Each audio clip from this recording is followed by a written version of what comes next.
പക്ഷേ പറ്റിപ്പോയി. പറ്റിപ്പോയതല്ല, ചെയ്തു പോയതാണ്. ഓടുവൻ നിങ്ങളുടെ തന്ത മനഃപൂർവ്വം നിങ്ങളെയും എന്നെയും നമ്മുടെ കുടുംബത്തെയും നാണം കെടുത്താൻ കണ്ടില്ലേ? Social media ആഘോഷമാക്കിയിരിക്കുകയാണ്.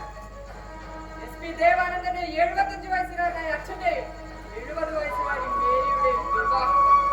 ഞാനെന്തായാലും കുറച്ച് ദിവസം ലീവ് എടുത്ത് വീട്ടിലിരിക്കാൻ തീരുമാനിച്ചു. വീട്ടിലിരുന്നിട്ട് നിങ്ങളുടെ അച്ഛൻ നോക്കി വെച്ച് നാണക്കേട് പരിഹാരമാകും.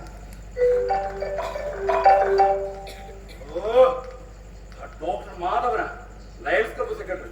അല്ലെങ്കിൽ എന്നെ കുത്താനൊരു അവസരം നോക്കിയിരിക്കുക. ഈ വീട് കിട്ടിയ അവസരം അവൻ ശരിക്കും ഉപയോഗിക്കും.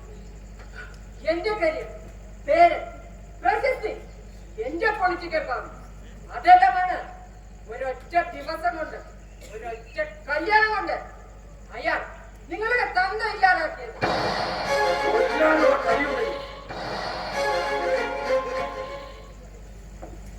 ഇത്രമാത്രം കഴിവുള്ളാണ് മുന്നിലെ മുറവിളി കൂട്ടാനും എന്താ എന്റെ മുത്തശ്ശൻ ചെയ്ത തെറ്റ്? ഒരു വിവാഹം വെച്ചു. അതോ ജീവിതത്തിന്റെ അവസാന കാലത്ത് തനിക്കൊരു കൂട്ട് വേണമെന്ന് ചിന്തിച്ചു. തെറ്റല്ലേ? അതുകൊണ്ട് തന്നെയാണ് വിവാഹത്തിന് അഭിനന്ദനങ്ങൾ അറിയിച്ചുകൊണ്ട് മുത്തശ്ശന് wish you a happy married life my dear grandfather message അയച്ചു. നീ അത് ചെയ്യും. നിനക്കെന്ത് നാണോ മാനോ അഭിമാനം? നീ ന്യൂ ജനറേഷനല്ലേ? പക്ഷേ ഞങ്ങൾ നിന്നെ പോലെയല്ല. ഞങ്ങൾക്ക് സമൂഹത്തിനൊരു നിലയും വിലയും അഭിമാനവും. അഭിമാനം, അന്തസ്. ഇന്റർനാഷണൽ ഹോട്ടലുകളിലും ആഘോഷത്തിന്റെ തിരമാലയിൽ ആടി വീഴുന്ന ബീച്ച് റിസോർട്ടുകളിലും കുടിച്ച് കൂത്താടി തന്റെ ഭാര്യയെ മറ്റൊരാൾക്കും മറ്റൊരാളുടെ ഭർത്താവിനെ തനിക്കും മന്തി ഓർമ്മ കൂട്ടു വിളിക്കുന്ന നിങ്ങൾക്കാണോ അന്തസ്? നിങ്ങൾക്കാണോ അഭിമാനം? നിന്റെ വാക്കുകൾ അതിൽ കിടക്കുന്നു. എന്റെ വാക്കുകൾ അതിൽ കിടക്കുന്നതാണ് നിങ്ങളുടെ പ്രശ്നം, അല്ലാതെ നിങ്ങളുടെ ഹൈഫൈ ജീവിത രീതിയല്ല. ഡാഡി, എന്റെ കണ്ണുമുന്നിൽ വെച്ച് എത്ര തവണ ഡാഡിക്ക് കൂട്ട് കിടന്നവരെ ചൊല്ലിയും മമ്മിക്ക് കൂട്ട് കിടന്നവരെ ചൊല്ലിയും വഴക്ക് കൂടിയിട്ടുണ്ട്. ഞാൻ നിർത്തി. പക്ഷെ ഒരു കാര്യം, നിയമം പരിപാലിക്കുന്ന ഭാരതീയ ന്യായ സംഹിതയെ മുറുകെ പിടിക്കുന്ന രണ്ടുപേരോടും കൂടി പറയാം. Prohibition of child marriage act പ്രകാരം ബാലവിവാഹത്തിന് നിയമതടസ്സമുള്ളൂ. ഭാരതയ്ക്ക് വിവാഹമാകാം, അത് മറക്കണ്ട. ഇതൊരു കാര്യം, മുത്തച്ഛനെ വീടുവിട്ടിറങ്ങാനും ആനന്ദാശ്രമത്തിൽ അന്തേവാസിയാവാനും മറ്റൊരു വിവാഹം കഴിക്കാനും തീരുമാനമെടുത്തിട്ടുണ്ടെങ്കിൽ അതിന് കാരണക്കാർ നിങ്ങൾ രണ്ടുപേരും തന്നെയാണ്. നിങ്ങൾ മുത്തച്ഛനെ ഫാബ്രിക്കേറ്റ് ചെയ്ത കള്ളക്കഥകൾ, ബാഡ് ഇമേജുകൾ. ഞാനൊന്നും പറഞ്ഞതല്ല, വൃത്തികെട്ടവരായിരുന്നു നിന്റെ മുത്തച്ഛൻ. മമ്മി, നിങ്ങളീ പറഞ്ഞത് നിങ്ങളുടെയൊക്കെ സ്വഭാവമുള്ള നിങ്ങളുടെ മകൾ വിശ്വസിക്കും, ഞാൻ വിശ്വസിക്കില്ല. എന്റെ മുത്തച്ഛൻ അക്ഷരക്കൊട്ടുകളുടെ തമ്പുരാനാ. എത്രയോ പേർക്ക് അറിവും കഴിവും പകർന്നു നൽകിയ അധ്യാപകൻ.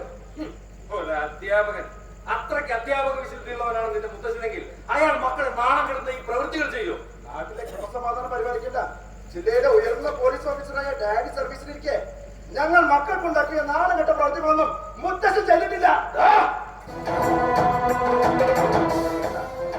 വയ്യാങ്കളി വേണ്ട, പോലീസ് കളി അതൊക്കെ പാവങ്ങളെ അകത്താക്കുന്നവരോട് മതി, എന്നോട് വേണ്ട. ഞാനെന്നും മുത്തശ്ശന്റെ കൂടെയാ, മുത്തശ്ശന്റെ പ്രവൃത്തികൾക്കൊപ്പ. എന്റെ ഹീറോ എന്റെ മുത്തശ്ശൻ, എന്റെ റോൾ മോഡൽ എന്റെ മുത്തശ്ശൻ.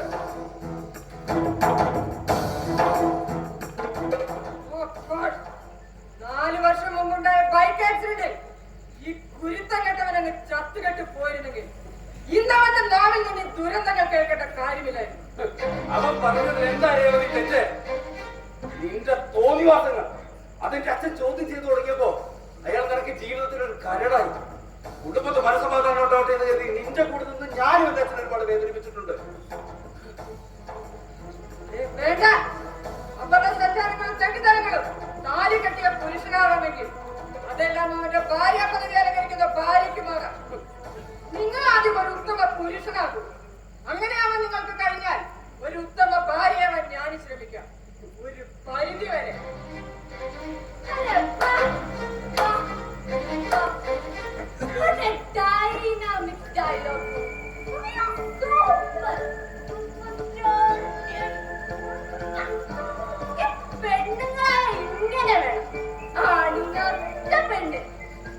അങ്ങനെതാ ഇക്വാലിറ്റി എന്നൊക്കെ പറഞ്ഞ ഇതാണല്ലേ ഡാഡി?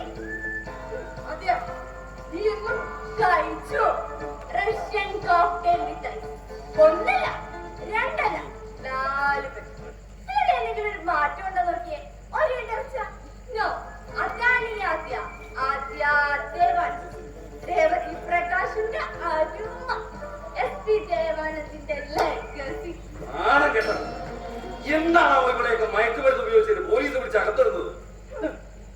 എന്റെ ഡാഡി ജില്ലാ പോലീസ് മേധാവിയായിരിക്കുമ്പോ എന്റെ മമ്മി ജില്ലാ മജിസ്ട്രേറ്റ് ആയിരിക്കുമ്പോ ഞാൻ ജയിലിൽ പോകേ? No, that's not possible. എനിക്ക് എന്റെ ജീവിതം ആസ്വദിക്കണം. ആസ്വദിച്ച് ഇങ്ങനെ പാറി കാര്യം. കഴിഞ്ഞ 2 മാസം മുമ്പ് ഞങ്ങൾ ടൂർ പോയിട്ടായിരുന്നു. ഞാനും എന്റെ ബോയ് ഫ്രണ്ട് അലക്സിയും കൂടെ. എനിക്ക് എന്തോ ഒരു സംശയം, ഞാനെങ്ങാനും കൺസീവ് ആണോ? അങ്ങനെ എന്തെങ്കിലും സംഭവിച്ചാ ഒന്ന് വിളിച്ച് പറഞ്ഞേക്കണേ മമ്മി. ഗൈനക്കോളജിസ്റ്റ് അന്നാമ്മ ജോർജിനോട് മക്കൾക്ക് പറ്റിയ അബദ്ധം അതൊന്ന് ഒഴിവാക്കി തരാൻ. അതെ, നീ നോ, ഉപദേശം വേണ്ട. എന്റെ ജീവിതം അതെങ്ങനെയാണ്, അതെങ്ങനെ ജീവിച്ചു തീർക്കണമെന്ന് എനിക്കറിയാം. അതിനിടയിൽ ഉപദേശത്തിന്റെ വാസ്തുക്കളാണ് ആരും വന്നേക്കരുത്.